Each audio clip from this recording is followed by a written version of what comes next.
નમસ્તે વિદ્યાર્થી મિત્રો, આજે વાત કરીશું પ્રથમ પરીક્ષા 2024 ધોરણ 9 અને વિષય સમાજની અંદર મોસ્ટ આઈએમપી વિદ્યાર્થી મિત્રો પેપર સોલ્યુશન જોવાના છીએ. એ પહેલા ચેનલની અંદર પ્રથમ વખત આવ્યા છો તો વિદ્યાર્થી મિત્રો ખાસ ચેનલને સબસ્ક્રાઇબ કરી લેવી. તો વિદ્યાર્થી મિત્રો, પ્રથમ પરીક્ષાનો જે સમય છે તે 2 કલાકનો રહેશે અને કુલ ગુણ રહેશે 50. વિભાગની વાત કરીએ તો એક ગુણના 15 પ્રશ્નો પૂછાશે. પહેલો છે સાચો વિકલ્પ પસંદ કરીને જવાબ આપો. ભારતમાં જાહેર બાંધકામ ખાતાની સ્થાપના કોના સમયમાં થઈ હતી? તો આવશે બી, ડેલહાઉસીના સમયમાં. નંબર 2, બંગાળના ભાગલાના અમલનો દિવસ કયા દિન તરીકે મનાવવામાં આવ્યો? તો આવશે એ, રાષ્ટ્રીય શોક દિન. નંબર 3, કોના મતે રાજ્ય નીતિના માર્ગદર્શક સિદ્ધાંતો દેશના પાયારૂપ સિદ્ધાંતો છે? તો આવશે એ, ડોક્ટર બાબા સાહેબ આંબેડકર. નીચેનામાંથી કયું વિધાન ખોટું છે? તો આવશે સી, ધ્રુવી, ટંગસ્ટન, મેંગેનીઝ અને ક્રોમિયમ વગેરે અધાતુમય ખનિજો છે. નીચેની ખાલી જગ્યાઓ પૂરવાની છે. તો ડેલહાઉસી સામ્રાજ્યવાદીની સાથે ખાલી જગ્યા પણ હતો, તો આવશે સુધારાવાદી. નંબર 6, ઓસ્ટ્રેલિયાના રાજકુમાર અને તેની પત્નીની બ્લેક હેન્ડ નામની ખાલી જગ્યા ઉગ્રવાદી સંસ્થાના સભ્ય ગોળી મારીને હત્યા કરી હતી, તો આવશે સર્બિયા. ખાલી જગ્યા બનાવવાના કારણે ગાંધીજીએ અસહકારનું આંદોલન મોકૂફ રાખ્યું હતું, તો આવશે ચોરાચોરી. કાવેરી નદી પશ્ચિમ ઘાટની ખાલી જગ્યા પર્વતમાળામાંથી નીકળે છે, તો આવશે બ્રહ્મગીરી સાચો જવાબ. ખરા ખોટાની વાત કરવામાં આવે તો પહેલું વિદ્યાર્થી મિત્રો અહીં છે, પ્રથમ વિશ્વયુદ્ધના અંતે બર્લિન શાંતિ પ્રક્રિયામાં વર્સેલ્સની સંધિ કરવામાં આવી, તો પેલું ખોટું છે. કેટલાક લેખકો લોર્ડ કર્ઝનને મુસ્લિમ કોમવાદના પિતા કહે છે, તો એ પણ ખોટું છે. કાઘરા, ગંડક અને કોસીના મૂળ જે છે તે ભૂટાનમાં છે, તો એ પણ ખોટું છે. હવે આપણે અહીં જોડકા જોડવાના છે. પ્લાસીનું યુદ્ધ આવશે સી, ઈસવીસન 1757. દ્વિતીય વિશ્વયુદ્ધમાં આવશે એ, ઈસવીસન 1939. સંક્ષિપ્તમાં જવાબ આપો. પહેલો પ્રશ્ન છે કે ભારતનું સ્થાન ટૂંકમાં જણાવો. તો ભારત દક્ષિણ એશિયાની મધ્યમાં હિન્દ મહાસાગરના શીર્ષસ્થ કેન્દ્રીય સ્થાને આવેલો છે. જમીન નિર્માણની પ્રક્રિયા વિશે જણાવો. તો તાપમાનના મોટા ફેરફારો, વરસાદ, હિમ, હવા, વનસ્પતિ, જીવજંતુઓ વગેરે પરિબળોની અસરથી ખડકોનું ખવાણ થાય છે અને તેનાથી ખડકોની ઉપરની સપાટીનો ભૂકો બની ભૂમિ આવરણ રચાય છે. તેની અંદર ખડકોના ટુકડા, કાંકરા, માટી, રજ વગેરે હોય છે, જેને રેગોલિથ કહેવાય છે અને તેમાં જૈવિક દ્રવ્યો, હવા, પાણી ભળીને જમીન બને છે. વિભાગ બી ની વાત કરીશું. કોઈ પણ 6 પ્રશ્ન મનગમતા લખવાના છે. આપણે આમાંથી તમને જે પ્રશ્નો આપેલા છે તેમાંથી મનગમતા કોઈ પણ 6 લખવાના છે. ખાસ સમજી લેજો, કોઈ અથવામાં નથી. કારણ આપો. પ્રથમ વિશ્વયુદ્ધ પછી રાષ્ટ્રસંઘની સ્થાપના કરવામાં આવી. તો પ્રથમ વિશ્વયુદ્ધથી પારાવાર જે છે તે જાનહાનિ થઈ હતી અને અબજો રૂપિયાની સંપત્તિનો નાશ પામી હતી. વિશ્વયુદ્ધની આ ભયાનકતાએ વિશ્વના દેશોને વિશ્વ શાંતિની અનિવાર્યતા સમજાઈ અને ફરીથી આવું વિશ્વ યુદ્ધ થાય એવું વિચાર્યું ન થાય એ માટે વિશ્વના દેશો જગતની અંદર શાંતિ જાળવી રાખવા પરસ્પર મતભેદો કે ઝઘડાના વાટાઘાટા કે લવાદી દ્વારા શાંતિથી ઉકેલ લાવવા માટે આંતરરાષ્ટ્રીય સહકાર વધારવા એક આંતરરાષ્ટ્રીય સંસ્થાની ખાસ જરૂર હતી. આથી વિશ્વયુદ્ધના અંતે પેરિસની અંદર યોજાયેલી શાંતિ પરિષદે એપ્રિલ 1919માં કરેલી જોગવાઈ અનુસાર 10 જાન્યુઆરી 1920ના રોજ રાષ્ટ્રસંઘ એટલે કે લીગ ઓફ નેશન્સની સ્થાપના કરવામાં આવી. હવે તમારે અહીં ચિત્ર ઓળખી અને ટૂંક નોંધ લખવાની છે. તો મિત્રો, તમારે આ પ્રકારના પ્રશ્નો જે છે તે પૂછાશે. ત્યાર પછી અહીં આપણને બીજું પણ એક ચિત્ર આપેલું છે. તો આ ચિત્ર શાનું છે તમને ખબર પડી ગઈ હશે. આ છે જનરલ ડાયર દ્વારા જે ગોળીબાર કરવામાં આવ્યો હતો. કઈ જગ્યાએ? પંજાબની અંદર, અમૃતસરની અંદર. તો જલિયાવાલા બાગ હત્યાકાંડ વિશે આપણે લખીશું. નીચેના પારિભાષિક શબ્દોની સમજૂતી આપો. લોકશાહી, તો લોકશાહી એટલે કે ડેમોક્રેસી શબ્દ મૂળ ગ્રીક શબ્દ ડેમોસ એટલે કે લોકો અને ક્રોસ એટલે સત્તા પરથી બન્યો છે. યુએસએ પૂર્વ રાષ્ટ્રપ્રમુખ અબ્રાહિમ લિંકનની જે લોકશાહીની વ્યાખ્યા છે, democracy is of the people, for the people and by the people. એટલે કે લોકશાહી એટલે લોકોનું, લોકો માટે અને લોકો વડે ચાલતું રાજ્ય. લોકશાહીની અંદર લોકોના ચૂંટેલા પ્રતિનિધિઓની બનેલી સરકાર લોકમતના આધારે અને લોકહિતની દ્રષ્ટિએ રાજ્ય વહીવટ ચલાવે છે. ચૂંટાયેલા પ્રતિનિધિઓ લોકોને જવાબદાર હોવાથી લોકશાહી જવાબદાર રાજ્યતંત્ર કહેવાય છે. અદાલતી સમીક્ષા, તો અદાલતી સમીક્ષા એ બંધારણનું વિશિષ્ટ લક્ષણ છે.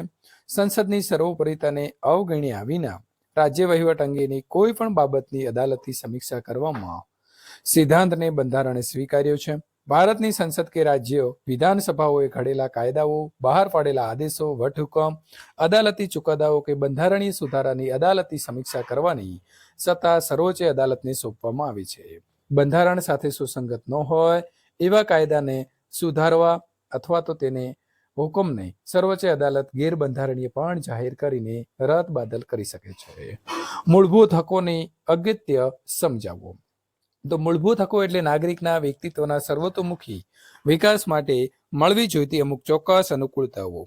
મૂળભૂત હકો એ દરેક નાગરિકની મહામૂલ્ય પૂંજી અને શક્તિ છે. તેમના દ્વારા નાગરિક સર્વાંગી પ્રગતિ અને વ્યક્તિત્વનો વિકાસ સાધી શકે છે.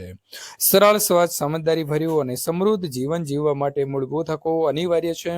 નાગરિકના મૂળભૂત હકોનું રક્ષણ એ બીજી રીતે લોકશાહીનું જ રક્ષણ છે. જે સરકાર નાગરિકના પાયાના હકો ગણતા મૂળભૂત હકો અને તેનું લોકશાહી સરકાર કહી શકાય. આમ મૂળભૂત હકોની અંદર લોકશાહીની ભાવના રહેલી હોવાથી તેમનો અસાધારણ મહત્વ છે. ભારત સંસ્કૃતિનું સમન્વય તીર્થ બન્યું છે. તો એ તમારે મિત્રો અહીં સમજાવવાનું છે, તો આપણે સમજાવી શકીશું. ત્યાર પછી જમીન નિર્માણ કઈ રીતે થાય છે, તો જમીન નિર્માણ વિશેની પણ મિત્રો જવાબ તમે અહીંથી જોઈને લખી શકો છો.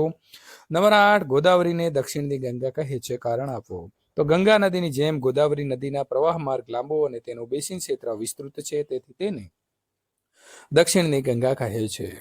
જળ પ્રદૂષણ અટકાવવાના ઉપાયો. જળ પ્રદૂષણ અટકાવવા માટે બનાવેલા નિયમોનું કડકપણે પાલન કરવું. રાષ્ટ્રીય નદી સંરક્ષણ યોજના દ્વારા જળ શુદ્ધિકરણ માટે બનાવેલા કાર્યક્રમનો અમલ કરવો. ઔદ્યોગિક એકમો પોતાનું દૂષિત પાણી નદીઓમાં ન ઠાલવે તે માટેના કડક કાયદા બનાવવા. ઉદ્યોગો દૂષિત પાણીને નદીઓની અંદર છોડતા પહેલા તેની ઉપર જરૂરી શુદ્ધિકરણની પ્રક્રિયા કરે, જેથી રાસાયણિક જળમાં રહેલા હાનિકારક તત્વો નાબૂદ થાય.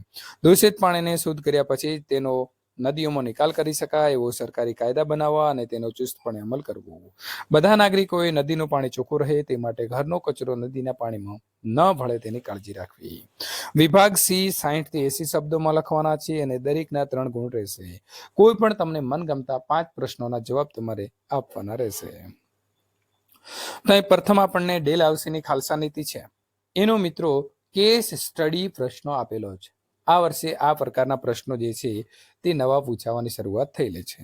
તો આ કેસ સ્ટડી છે અને તેના આધારે તમારે અહીં જે A, B અને C એટલે કે A એટલે અહીં, B એટલે અહીં અને C 3 ખાલી જગ્યા આપી છે. તો એનો ચાર્ટ પૂરો કરો. તો A છે તો ત્યાં આવશે યુદ્ધ દ્વારા ખાલસા કરેલા રાજ્યો 2 છે, પંજાબ અને ભેગું. ત્યાર પછી અહીં બીજું છે C, તો C ની અંદર આવશે અવધ, અને જ્યાં C લખ્યું છે તો C ની જગ્યાએ આવશે કરજની ઉઘરાણી તળે થયેલા ખાલસા, તો આવશે નિઝામનો વરાડ પ્રાંત. આફ્રિકાની કઈ કઈ પ્રજાએ કયા કયા સ્થળે સંસાધનો સ્થાપ્યા હતા, તો મિત્રો તમે અહીંથી જવાબ મેળવીને લખી શકશો. ત્યાર પછી વાત કરીશું ટૂંકો નોંધ લખો. સંયુક્ત રાષ્ટ્રની સલામતી સમિતિ, જેને સિક્યુરિટી કાઉન્સિલ તરીકે પણ ઓળખવામાં આવે છે, તો એનો જવાબ વિદ્યાર્થી મિત્રો આ પ્રકારે તમે આપશો, એટલે કે તેને ખાસ વીટો પાવર જે છે તે મળેલો છે. અસહકાર આંદોલનની રૂપરેખા સમજાવવાની છે, તો એની અંદર આપણે 2 હકારાત્મક એટલે કે રચનાત્મક અને નિષેધાત્મક એટલે કે ખંડનાત્મક પ્રકારના 2 પાસા સમજાવીશું. વ્યાજબી નિયંત્રણો અને મર્યાદાઓ એ શું છે, તો એની પણ આપણને જે સ્વતંત્રતા હક દ્વારા મળેલી મર્યાદાઓ અને નિયંત્રણો છે તે પણ મિત્રો આ પ્રકારે આપણે જવાબ જે છે તે લખીશું. સુએઝ નહેર જે છે તે શરૂ થવાથી ભારતને કયો લાભ થયો છે, મિત્રો તમે સુએઝ નહેરનો જવાબ આ પ્રકારે લખશો. ત્યાર પછી આપણે જોઈશું અહીં એક કેસ સ્ટડી આપેલો છે, એટલે કે નદી પ્રદૂષણનો સરસ મજાનો ફકરો વાંચવાનો છે, લખવાનો નથી, ખાસ સમજી લેજો. આ તમારે જે છે તે ફકરો સમજવાનો છે અને ત્યાર પછી 3 પ્રશ્નો આપેલા છે. પહેલો પ્રશ્ન છે નદીના પાણીના પ્રદૂષણના મુખ્ય કારણો, તો અહીં 3 કારણો આપેલા છે, તે 3 કારણો આપણે લખીશું.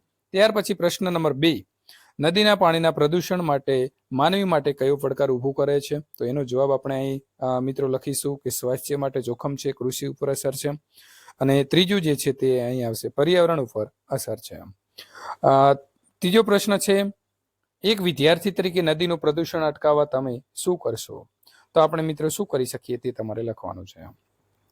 ત્યાર પછી પ્રશ્ન નંબર આપણો 8 જે છે તેને નકશાની અંદર દર્શાવવાનું છે. ભારતના નકશામાં દર્શાવો. રાતી જમીન ધરાવતો પ્રદેશ તમારે ભારતમાંથી કોઈ પણ જગ્યાએ દર્શાવવાનો છે.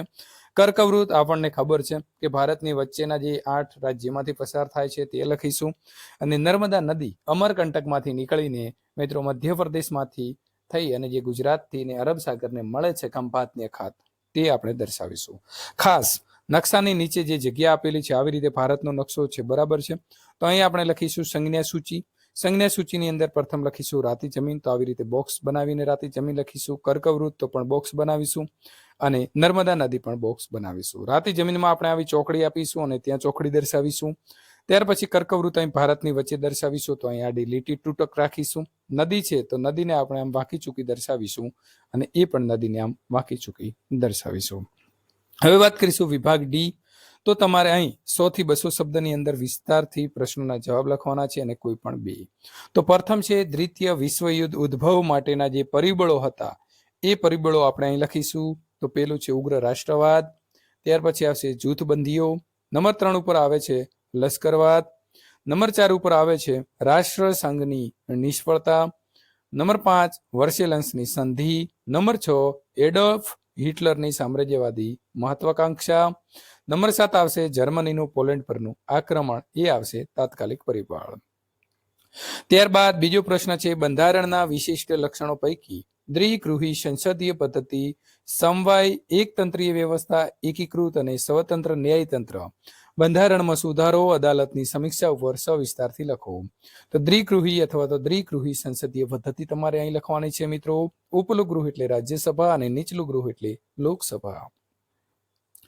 એ સમજાવ્યા બાદ આવશે સમવાય અને એકતંત્રી વ્યવસ્થા, તો એનું આપણે સંપૂર્ણ અહીં લખીશું. ત્યાર પછી આવશે સ્વતંત્ર, નિષ્પક્ષ અને એકીકૃત ન્યાયતંત્ર. આગળ વાત કરીશું બંધારણમાં સુધારો, તો એ પણ તમે લખી શકો છો. ત્યાર પછી આવશે અદાલતી સમીક્ષા અને આના પછીનો આપણો પ્રશ્ન આવે છે ભારતની જમીનના પ્રકારો જણાવી વિસ્તૃત માહિતી આપો. તો ભારતની જમીનના 6 પ્રકારમાં વહેંચવામાં આવેલી છે. તો 6 પ્રકાર આપણે પહેલા લખી દઈશું. પહેલી છે કાંપની જમીન, બીજા નંબર ઉપર આવશે કાળી જમીન, ત્યાર પછી આગળ જે છે તે આવશે પડખાઉ અથવા તો લેટેરાઇટ જમીન, પર્વતીય જમીન, ત્યાર પછી આવશે રણ પ્રકારની જમીન. તો આ પ્રકારે આપણે સમજાવીશું. મિત્રો આ પ્રકારના સોલ્યુશન મેળવવા માટે અહીં આપેલી એન્ડ સ્ક્રીન ઉપર ક્લિક કરીને આગળનું સોલ્યુશન મેળવી શકો છો.